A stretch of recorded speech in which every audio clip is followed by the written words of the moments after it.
എടി എനിക്ക് നിന്നോട് സ്നേഹമില്ലാഞ്ഞിട്ടൊന്നുമില്ല. പക്ഷെ എനിക്കിങ്ങനെ മറ്റുള്ളവരെ പോലെ ഇങ്ങനെ ഒലിപ്പിക്കാനും പറഞ്ഞു നടക്കാനൊന്നും അറിയില്ല. എൻ്റെ സ്നേഹം എൻ്റെ മനസ്സിലാണ്. എൻ്റെ മനസ്സിൽ മുഴുവൻ എന്നോട് സ്നേഹം മാത്രമേ ഉള്ളൂ. ഭൂരിഭാഗം കെട്ടിയന്മാരുടെയും കമൻറ്റാണിതില്ലേ. ഇങ്ങനെ പറയുന്ന കെട്ടിയന്മാരോട് എനിക്കുള്ള റിപ്ലൈ എന്താ അറിയോ?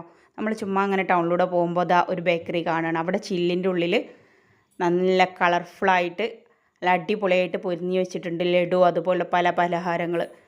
നമുക്കത് കണ്ടാൽ മനസ്സിലാവുമോ അതിൻ്റെ ടേസ്റ്റ് എന്താണെന്ന് അറിയണമെങ്കിൽ നമ്മളത് കഴിച്ച് നോക്കണം. അതുപോലെ തന്നെയാണ് നിങ്ങളുടെ മനസ്സിലുണ്ടെന്ന് നിങ്ങൾ പറയുന്ന സ്നേഹത്തിൻ്റെ കാര്യം.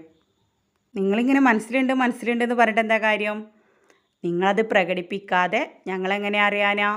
കെട്ടിയോൾമാർക്കും ബാധകമാണ് കേട്ടോ. ഇവിടെ പണിയും തരും, കുട്ടികളെ നോക്കലും അത് ഇത് എന്തെല്ലാം ഉണ്ട്. അതിൻ്റെ ഇടയിൽ കൂടെ ഇപ്പം ഇങ്ങനെ സ്നേഹമൊൽപ്പിച്ച് നടക്കാന്ന് പറഞ്ഞാൽ കെട്ടിയോൾമാരും ഇത് ശ്രദ്ധിക്കുക. ഭർത്താവ് എന്ന നിലയിൽ നിങ്ങളുടെ ഭാര്യയെ സ്നേഹിക്കാൻ നിങ്ങളേ ഉള്ളൂ. ഭാര്യ എന്ന നിലയിൽ ഭർത്താവിനെ സ്നേഹിക്കാൻ നിങ്ങളേ ഉള്ളൂ. അത് പരസ്പരം തിരിച്ചറിയാം. പല ഒളിച്ചോട്ടങ്ങളുടെയും പിന്നിൽ